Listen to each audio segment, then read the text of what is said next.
Good evening, everyone, and welcome everybody who's watching us to our weekly podcast, the San Joaquin Tribune weekly podcast. And I'm your host, Raj Singh, and I have Gurtejit Falma as a co-host. Well, I should say he's actually a host, and I'm the co-host because you see him more often than me. And I'm such a honor, and it's just so exciting for me today that we have our county's district attorney Tori with us.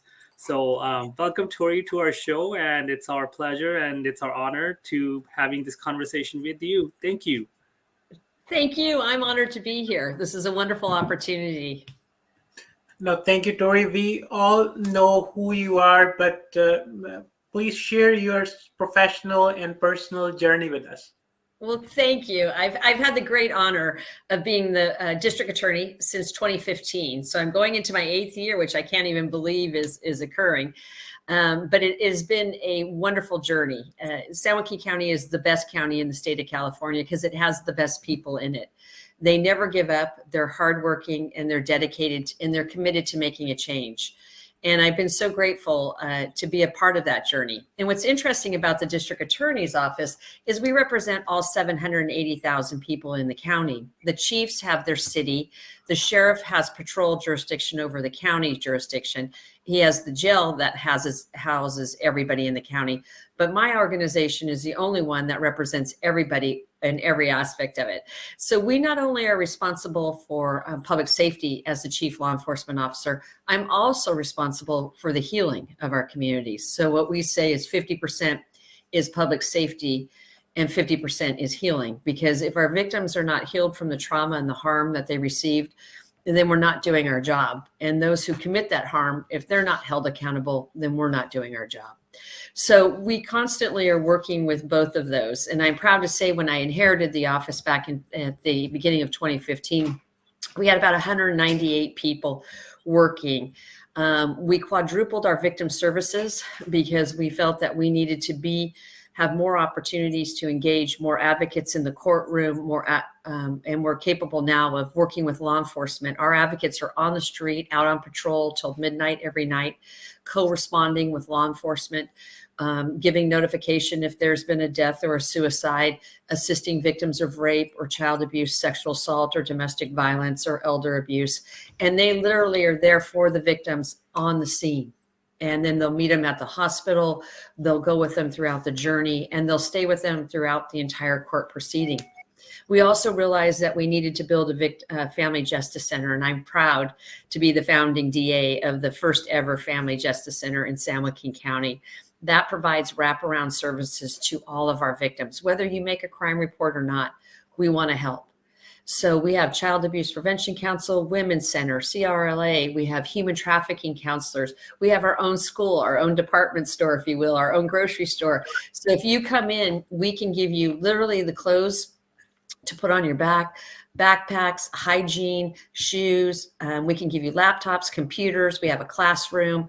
We have groceries that we can give you to keep you afloat, and we have access to housing. And I hope in the near future, we're going to build our first ever housing project for women and children that have been victims of domestic violence and child abuse. So keep your fingers crossed that we get that grant, but we're working on it because we know that we have to be able to take care of people and get them well and get them healthy. And on the other side is the prosecution. And so we uphold the Constitution of the state of California and the Constitution of the state of United States of America. And we have to enforce the law.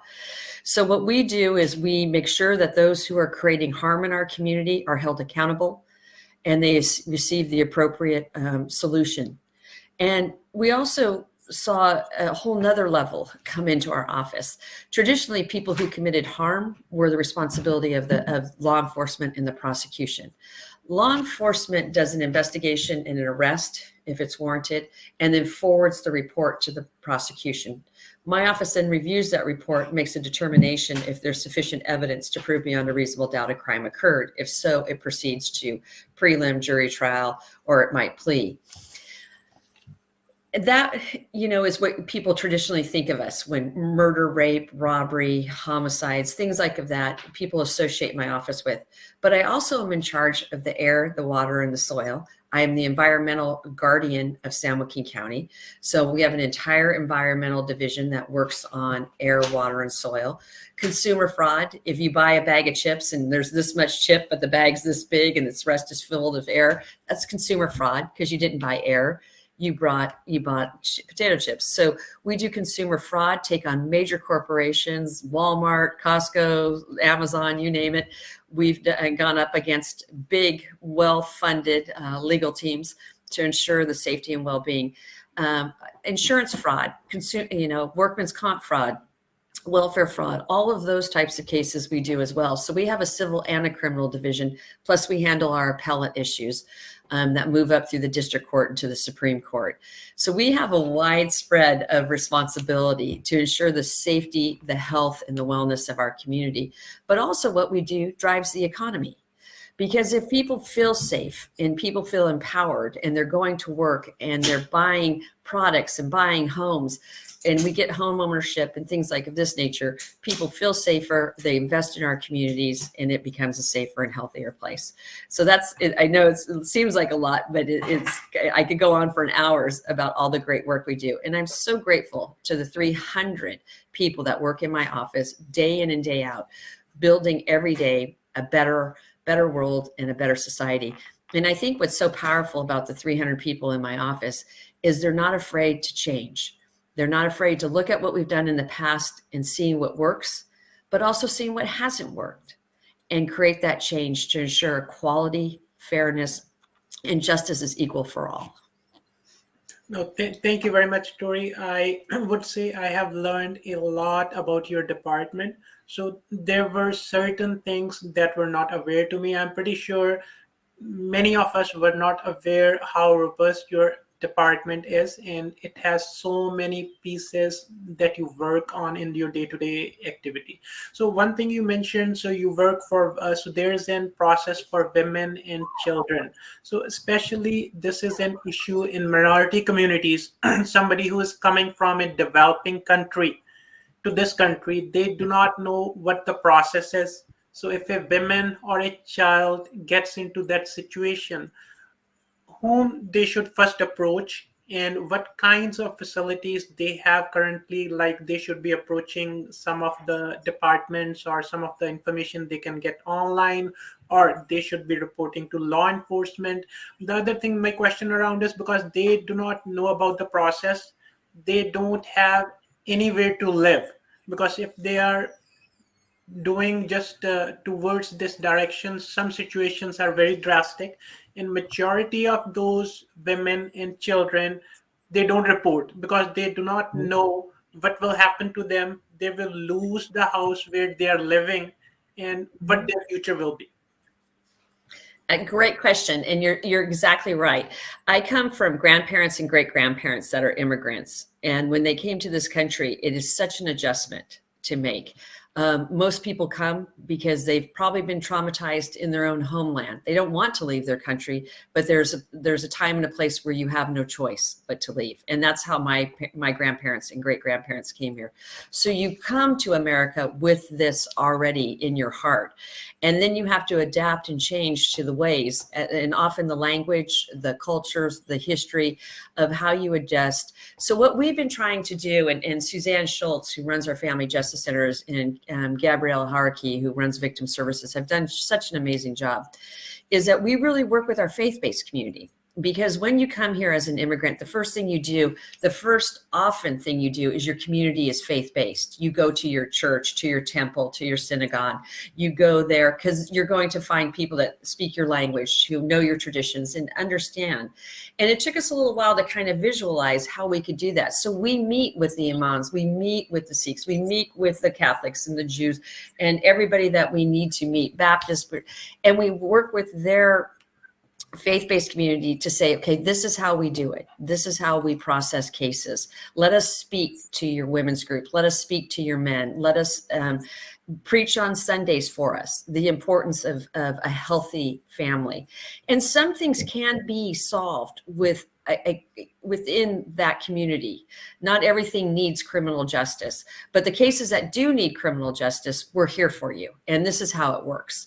So if you are experiencing violence in the home or child abuse or sexual assault, you can reach out to your local law enforcement agency and make a report. And I highly recommend it. What's so difficult is family doesn't call the police on family. That's across every culture. And often by the time they call law enforcement, there's been a lot of abuse already that has gone unreported. And so there's a lot coming to the table. So what we ask people is to look at law enforcement as a partner in this journey with you, not just to be punitive or to cause any more harm or trauma, but as a source to help lift your family and get your family moving forward in whichever way it looks best for them. So you can contact law enforcement. You can also contact Child Abuse Prevention Council, Women's Center, the list Community Partnership of San Joaquin County. And you can go to your faith-based community and you can ask for assistance. And what they can do is provide counseling and services. And sometimes that's enough. You can also come to our Family Justice Center and we'll connect you with all of those services. We have daycare, we have food, clothing, shelter, housing, all of those things. Because sometimes when violence occurs, you're walking out the door literally with the clothes on your back and nothing else. And a lot of people go back, even though they know it's dangerous, they know it's violent because they don't have a place to go. So with the Family Justice Center and places like Dawn House and the shelters, we've been able to make those kind of connections where we can put men, women, and children, whoever they are, in a safe place so we can stabilize the relationships and get going forward on the criminal case. And that's so important because now we can attach services not only for our victims and their children, but we can also get programming to the defendants because they're still going to be the father or mother of those children. And so we need them to get better, whether it's in jail or in prison or out of custody, depending on what kind of a case it is, they have to get better. There is something wrong there. And to think that only punitive actions work doesn't. We have to do punitive with restorative justice programming because that person that caused the harm has to go back to the family and make amends, has to find some place to move forward. And so we really are working with finding and giving families that stabilization and prosecuting those who cause harm, absolutely, to the full extent of the law. If you're harming your own family, you're going to be held accountable, but we're also going to lift your family up. We're going to lift those victims up. We're going to get them housing to the best of our ability, clothing, food, counseling. We're going to get them back in school and we're going to get them back moving forward. And so I think it's so important. So depending on where you are in your journey, if you're just not getting along with your spouse, you can probably look to local counseling in your faith-based community to help. But if it involves any form of aggressive verbal and physical abuse, anything like that, you need to call 911 and make a report. And even though it seems hard to do when it's your own family, it's the right thing to do because now we can get services to you and your family and hopefully get you back on a healthy journey. And we really saw this with COVID, with so many, families living, multi-generations living together, not being able to go about the town, being isolated and creating that fear. We usually have, a couple homicides a year that are related to family violence. We had 15. So we have to be in the home and we have to be able to help people get well. And if you don't call us, we don't know. We don't know. And so make the call. And I guarantee you we'll do everything we can to help you get healthy and well. No, this is such a valuable and great information that we're all learning because the first thing in a lot of people's mind when it comes when we talk about law enforcement or prosecutors or lawyers, it's just about, hey, there's a crime and there's a case going on. It's going to be in front of a judge. No, that's not. It just stops here. They do way above and beyond other services like we just learned. There are so many different resources available for families to come and get help. So they are there to help you out. They are there to help the families out. And end of the day, end of the day, you have to make that call in order to make your voice heard and get that help. So keep that in mind. Yeah. It's a great point, Rush, because if you don't call, we don't know. Right. And And as hard it is, and every family struggles with this. How do you call on a loved one? But if you don't call, things will not get, they most likely will not get better. And so if you do call, we'll get you, we'll do everything we can to get you back on the pathway to success. Right. And as you heard, the Tori did say that it's just not only calling the law enforcement, you could be calling the local councils. They can help you out. That could resolve that problem, and it doesn't need to end up going to the court or anything like that. But there are resources available through the San Joaquin County's District Attorney's Office, and they are overlooking everything, and they are there to help you out. So let's just kind of get the ball rolling, moving forward, learning a lot of good information. So overall, just a huge role that you're sitting in, and as we all just know about, just listening to it, there are tons of things that you're doing, there are tons of things you're involved in. So if somebody needs to know, what is the role of the district attorney? So how would you describe that? That's a great question. I think what's so important is that our job is to ensure public safety. And what does that look like in America in 2022? It's a constant evolving situation. And I think probably the best example to use would be homeless. Most homeless are struggling with mental health and substance abuse, and then extreme poverty. Those are three areas that I, per se, in law enforcement, that's not really our lane. We're very good at dealing with individuals who are creating harm in our community, removing them and healing those victims that they've harmed and getting everybody moving forward. But what happened is homeless population continued to grow, and nobody knew what to do and nobody knew how to handle it. So they started calling 911 on the homeless. And I understand that. I totally understand that.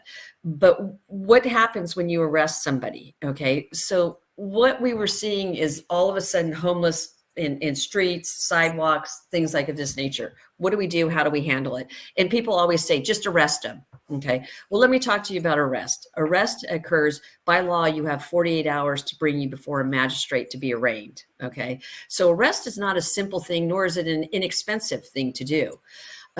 And so what happens is that officer has to have probable cause, as they say, PC, to arrest an individual based upon their belief that a crime occurred. That crime usually has to be of some sort of conduct that has to be something that's prohibited by the penal code section that says you cannot do this, you cannot commit this crime. That officer then has to make the report and has to arrest the individual and has to swear that the facts are true and correct and that this information in order to arrest this person. They also have to book all the property around the homeless person. So they have to take all of that stuff, put it into bags, tag it, and put a QRL on it, and then take it back to the police department to book it.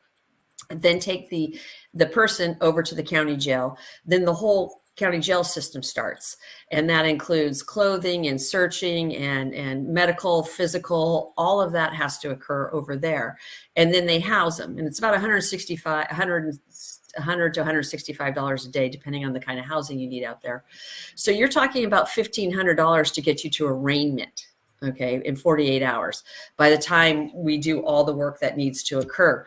That report then comes to the DA's office. We then decide if there's charges. I have charging deputies, and then they send it over to the court. The court has to generate a copy for the defense. The jail has to transport the inmates in. We have to push them through arraignment, and we give them notice of what the charges are. And then the judge, everybody thinks I do this, but the judge sets bail. I don't. We can make a bail recommendation, but the judge decides whether you stay in or out of custody. So when you look about, if you think, when people always say, just go arrest everybody. Well, first of all, there's over 1,500 homeless people. There's only 1,440 beds at the county jail. So I would have to let out murderers, rapists, and child molesters to make room for trespassers. So that's not going to happen. The second thing is probably after the 48 hours, they're going to be released on their own recognizance, meaning they're going to be back in society. And guess what they're going to be? They're going to be homeless, mentally ill, and suffering from substance abuse. So we haven't made it any better, but I've spent a lot of money and not driven any results. So we had to say, time out here. What are we doing? What does this look like? Now, don't get me wrong. Nearly 10% of the cases I prosecuted last year involved the homeless. I prosecute the homeless who commit crimes, but the homeless who are ill, who have diseases that are driving this poverty don't do better by coming into my system, by coming into the criminal justice system. And I could spend that money getting them into a healthier lifestyle, a health, substance recovery, mental health recovery, and hopefully housing. So we had to have the courage to say, what are we doing here? Well, then as that was going on, the Boise case came down. The state of Idaho, Boise decided to, the city of Boise to do a ordinance that prohibited camping on streets and sidewalks. And the court said you can't do it unless you have a no barrier shelter. It went up to the Ninth Circuit Court of Appeals, which is the second highest court in the land. And they said, absolutely not. You cannot do this unless you have a low barrier shelter. And then they petitioned for the United States Supreme Court. They declined to hear it. And once it's declined, that is the law of the land. So as of now, with the Boise decision, law enforcement cannot arrest individuals for parking, camping, loitering, grocery carts on the side on public space. Now, if they're on private property, if they're in your front yard, we can. But if they're on the sidewalk, we cannot. And so when people say, go arrest them, or why aren't you prosecuting them? Legally, we simply cannot do it without suffering millions and millions and millions of dollars of litigation. So what that meant is that as long as they're on public property, they can camp. As much as people are frustrated, and I am frustrated as anybody, but we cannot break the law. And so we have to adhere to it. So then we had to say, what are we going to do then? We've got to fix this problem. So we need more substance abuse programs. We need more residential programs. We need more institutions for the severely mentally ill. We absolutely do. People don't like to say that, but it doesn't do a severely mentally ill person well to be out living in the street in a tent and not getting services. They're going to only further deteriorate. And somebody has to have the courage to stand up and say it and make it happen. And we also have to find more housing that is affordable, that people can live in. The housing in San Joaquin County is one, if not often, the fastest, highest growing rental rate and property rate in the state, and sometimes even in the United States. So there is no affordable housing left around, very limited. And we need to be able to accommodate that. Because if I arrested everybody that was homeless, I would let murderers out. I would have to let murderers out.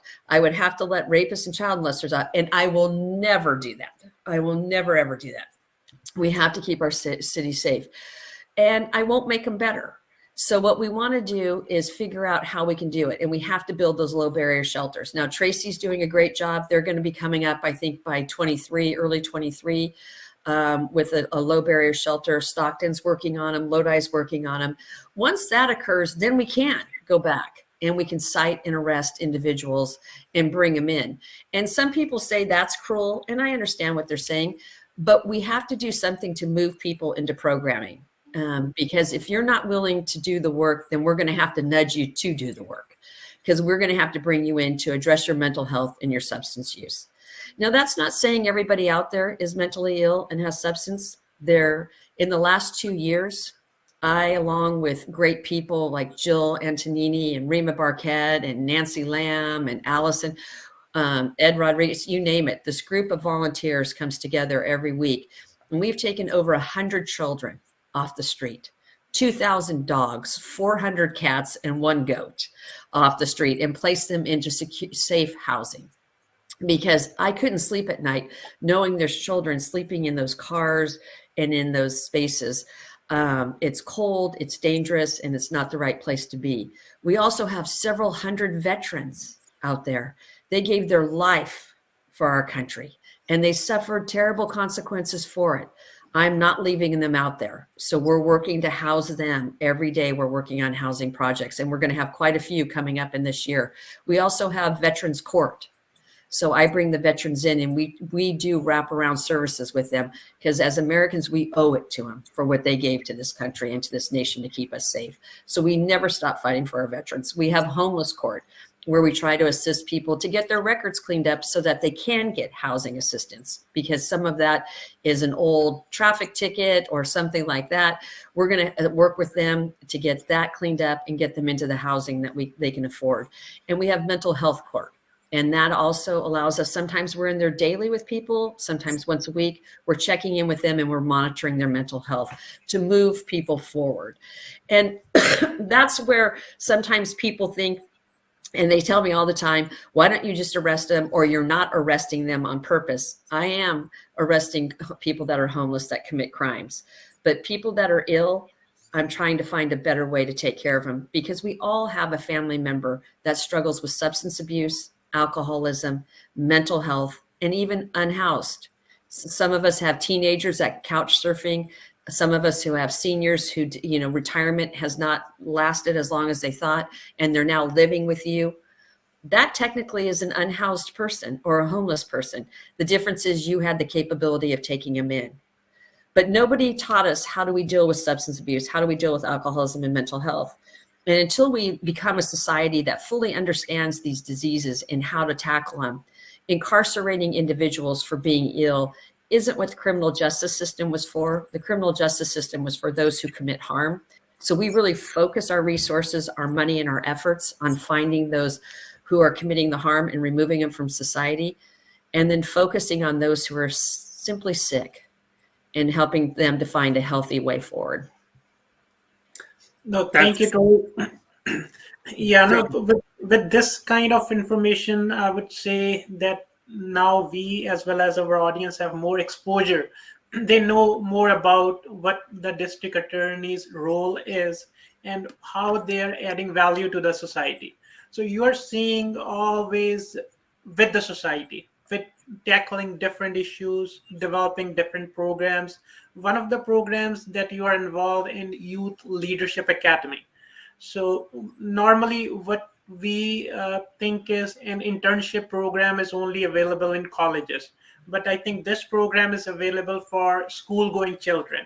And it's a great opportunity for all the school going children in San Joaquin County to at least get involved and see their mentors, see these departments firsthand, how their functioning is. So just please share with us, so how this thought process came to develop such a robust and such a wonderful program, Youth Leadership Academy, and how a student can enroll in it and what they should expect to get out from this course. Wonderful. Thank you. And before we jump into that, I just want to thank you and your listeners. You guys are out there every weekend. You feed anybody that walks in the door. You give groceries away for us. You did testing for us, shots, you name it, anything that the community needs. You guys have been out there. So let me please thank you for your leadership. Whatever, it's just amazing. Whatever the need is in the community, that minute, you're out there with answers and solutions. So please thank you and your listeners for all that you do for our community. And so the Youth Leadership Academy started over 20 years ago with Judge Flavianos, Judge Murray, myself, and some others, Terry Costa, a wonderful lady who's done an incredible job with the program. And over the years, this past year, we had our biggest class, 50 plus students from every high school in the county. So you can be an entering freshman up to an exiting senior. And they come and they spend 5 weeks with us at 8:30 to 12 every day.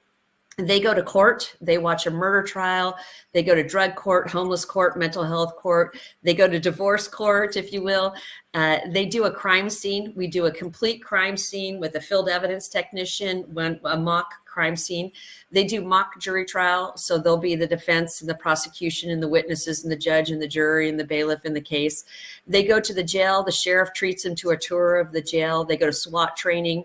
They usually go up to the Ninth Circuit Court of Appeals and see Consuela Callahan, Justice Callahan, or Justice Murray on the 3rd DCA. And so they get this insight that's amazing. They work with probation, parole. They can go to the police department. They work with our victim witness, Family Justice Center. They learn about human trafficking, gangs, narcotics, all those presentations. And they learn about their 4th, 5th, and 6th Amendment and 14th Amendments, which are the big ones for criminal justice. And that's your right to be free from unreasonable search and seizures, your right to remain silent, your right to have an attorney present, and your right to due process. And those are what are the core for criminal justice. So they learn about that as well. They spend time with the judges. I mean, it's just an in-depth insight into criminal justice. And it's wonderful. And when they all come in, you know, it's the first week of summer vacation. Nobody wants to come back to school, basically. So they come in tired and like, why am I here? My parents are making me here. And at the end, they don't want it to finish. They want to stay longer. They stay with us. Some of them work for us in the summer, come back and volunteer. They're on our board. And all year long, they volunteer, because the gift and the tools that they receive from all these people, they have Dr. Amalu, world famous Dr. Amalu, every year without fail. And he charges $50,000 to $100,000 for a presentation, free to San Joaquin County students, because he believes in them so much. And he comes and talks about the importance of living a good life. And so we just have all these incredible presenters that come in and really work with the students, because they believe in San Joaquin County. And the goal is for the students not only to learn about criminal justice and their civics, but also to come back to our community and be public servants, run for office, sit on the school board, you know, Parks and Rec, sit on a committee, you know, be a board of supervisor, be a mayor, whatever your journey may be. But we want you to come back to this community and invest in it. And it's one of the great programs. And I invite every high school student in the county to apply. And I'm talking to your parents now, because I'm a parent of 3 children who know about the program and volunteered and worked in it. It is a game changer, and you will never learn more about criminal justice than you will in our program, because it's real experience, it's hands-on, and it's just a wonderful program. It is. There's no doubt, because I actually heard from personal experience from different folks there who send their kids to this program, and they learned a lot, and I think it's incredible. I just hope that it stays continued, and a lot of more folks there. Our next generation coming in, all the high schoolers or the middle schools going to the high school, they know about it, they can join, and based on whatever the requirements criteria is, which I don't know, so I don't want to just speak for it. But yes, that program is out there, and you can read about it going to the San Joaquin District Attorney's website, and you can read all the requirements, how to apply, and when the program opens or ends. So talking about all these great things, and you mentioned one very great point for a lot of youngsters, that you want them to come back to the community and give back by running for office or be a public servant. And I'm not sure if everybody knows, who's listening to us, that the district attorney's position is not by an interview. It's not something you apply and you get it. You have to run for this position. That means it's up for the election. And Tori has been in this position from last 2 terms. Serving I think ending 80 years this year, and she's up for her 3rd election in 2022. So let's just kind of focus on that and listen and talk about that from Tori. So your election is up, and when did you get elected the first time? You said you've been a DA as of 2015. Is that correct? Yes, I was elected in June of 2014, and I started in January of 2015, and then again in 2018. Every 4 years is my term. And so I've been just honored to be the first woman ever to be elected in the history of San Joaquin County, and let alone twice. It has been a joy. And I am seeking one more term to finish off the work where we're done. We're getting a new building. We're getting new technology. We've done criminal justice reform. We've done restorative justice. We've increased the power of the healing that we can do in our community by quadrupling our victim services, building the first ever family justice center, having about a 95+% conviction rate on those who do cause harm to our community, but also finding opportunities to do and provide services in a better manner. We also looked at our equity. Were we being fair? Were we treating everybody with the same tools that we had? And so we really had to do a hard look at ourselves. And that's across the nation, not just San Joaquin County, but all of criminal justice. And we've seen that reform over the last 2 decades really coming through and asking, just because we've done it this way before or always, doesn't mean it always worked and it was always right. And so we created our first ever data release in 2021. We were going to do it in 2020, but that COVID came around. But we released it, and so the whole county can see the work that we do, and see how many people we helped. Over 20,000 victims last year. We put $2.4 million back in their pocket through victim services and restitution. We work till midnight, 6 days a week, so that we can be available when crime occurs. We're not quite capable of running 24/7 just because of resources. We'd like to get to that point.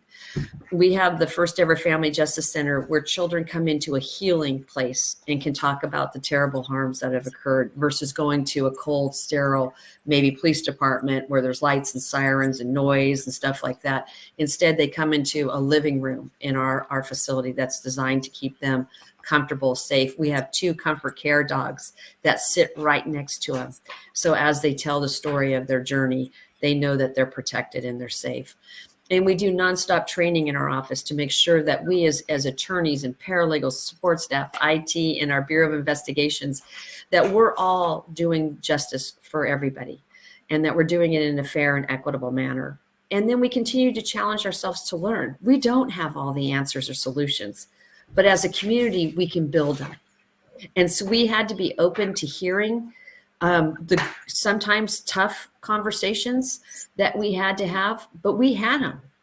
And from there we grew and we learned and we continue to strive to do better. So I'm very grateful for the men and women in my office.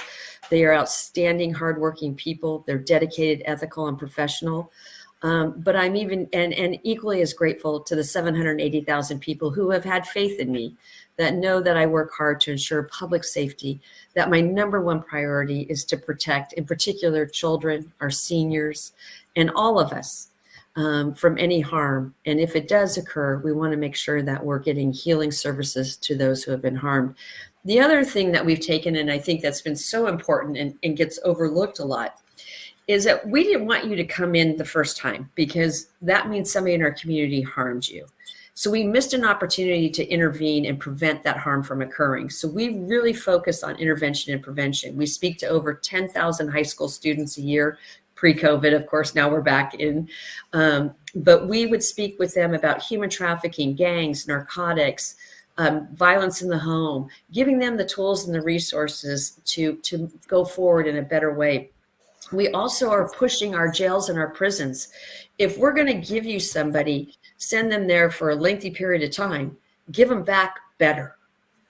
Make sure you don't return somebody. If I send you a thief and that person comes out and commits murder, then that's not rehabilitation.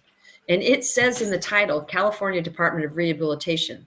If you're not rehabilitating, then we need to hold these prisons and these jails accountable for releasing people back into our community without making them better. 70% of those who go in come back within 36 months. So the fear of jail doesn't work. It might work for us because I have no desire to go there. But for individuals that are going in and out of the system, the fear factor isn't working. But what does work is when you do rehabilitative services. That doesn't mean they're getting off light or that I'm being light on crime. Just the opposite. I say work and do the work. So that includes mental health, anger management, cognitive behavior, and physical labor.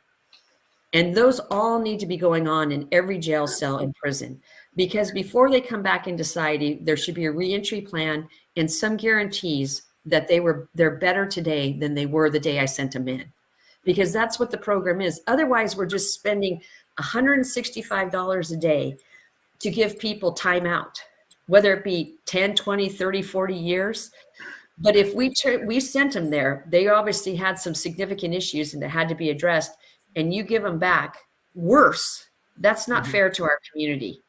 And so we have to hold our partners accountable for those things. And so I think that that's really a part of the education in our community, is how do we make it better so that when people come back, they don't cause harm again. We didn't want the harm the first time. We sure as heck don't want repeat business, but we have a lot of repeat business. So we've got to start being honest about that and make those changes. And I think that's what these next 4 years are going to be about, is really increasing our victim services, continue to drive down our homicide rate. In 2018, 2019, we had a 40% drop in homicides, one of the best in the state. 2020 came, COVID, we didn't see it.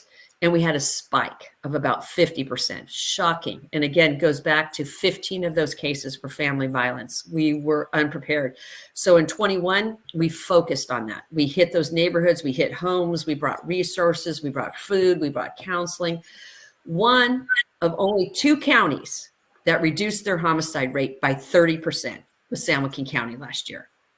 So we can do this if we work really hard and we use programs like Ceasefire and Peacekeepers and Family Justice Center and Child Abuse Prevention and Women's Center and Community Partnership and NAACP and El Concilio, all these fabulous community-based and of course our faith-based community.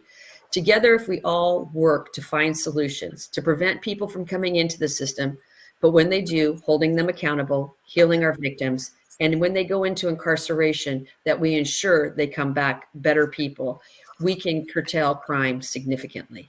And that's really what we're focused on. As across the board, we are going to come at, and we have been coming at criminal justice from every lane to try to drive it down. And we're going to keep doing it. We're going to keep fighting every day. Oh, that's yeah, so there are 2 approaches. So one is to do the bare minimum for whichever assignment, whichever job opportunity one has. So I'm doing my work, you are doing your work. Or the other approach is going above and beyond, using the resources, being passionate about what you do. So after hearing this, so I can only say you are passionate about what you do, you believe and do the work, give back better, provide the tools and resources, and you're going above and beyond for launching the programs for our youth, for our women, for family justice, our children, our housing projects.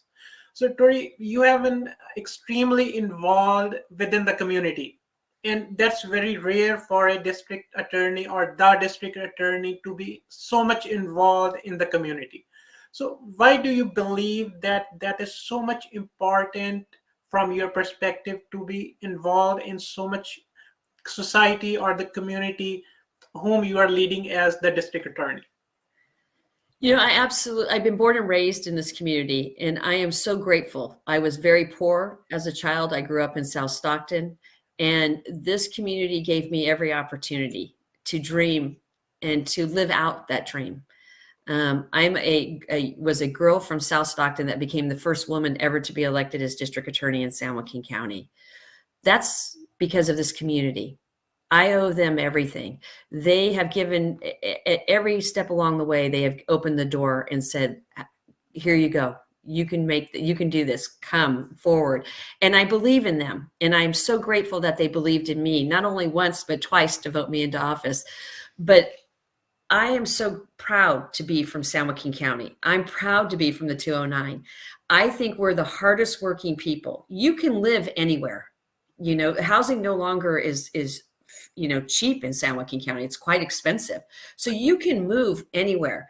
But San Joaquins, they stay here and they fight for their community. We might complain and we might be disgruntled at times and piss and moan, but we never give up. We're the scrappiest county in the state. We continue to fight, and every year we get better and stronger. You know, there's those negative voices out there and they make money off being negative, and that's wrong because they're missing the whole picture of how wonderful San Joaquin County is. And the reason it's wonderful is the people. They're just simply incredible. We found a family of 4 children and mother and father. It's 110 degrees out at the homeless camp. And they were living in an abandoned trailer with no heat, air conditioning, water, anything, no restroom, nothing. It took us 5 days. God bless the counselor from the Child Abuse Prevention Council who sat out there for 5 days with an umbrella, talking and gaining their confidence to come out. And we were able to put them into, thanks to Carol Nellis and Lindy Turner and Allison and Jamie Jaime, and a bunch of people that worked on this for us. We got this family into an apartment, but they have nothing. They don't have a cup for coffee, let alone a coffee maker. So we had to we sent out one Facebook post needing services. Their entire apartment was fully furnished. Their kids had beautiful bedroom sets and linens and tablets for school. The kitchen had every supply and utensil. There was food, you name it. In 24 hours, we housed a complete family. and had every bit of equipment and tool that they needed, because that's how this community is. They will give you the shirt off their back, even when they don't have a shirt to give. And they will work so hard, and they believe, and they never stop believing. And I'm so grateful, and I'm so proud to represent San Joaquin County. I go across the nation, in New York and Boston and Seattle, you name it. And I am always proud. And I always say I have the best county in the United States, let alone in the state of California, to work for. So it's been a great journey. And I think as a mother of 3 children, I am always fighting for children's rights and always making sure that they're safe and protected. There is nothing that like I said, I have put 100 kids, taken 100 kids off the street because I couldn't go home at night knowing they were out there and I was going to go home. So I've put them up in hotels, motels, along with my partners out there that are just amazing and volunteers. And, we work to make sure that they're safe, and then we get them into housing and maybe their parents into recovery, mental health, whatever the case may be. Because I believe in this community, and I owe them a tremendous debt for the kindness that they've shown me throughout my life. Well, thank you so much, Tori. Just hearing all this information and all your passion, I can hear from your voice. And I just wanted to let the audience know, or whoever will be listening to this podcast later on, that she's somebody who cares about this community and part of this community. And she's been serving for the community, if you look at it as a public servant. So next time, I believe in July, that's where the first primary election is going to be.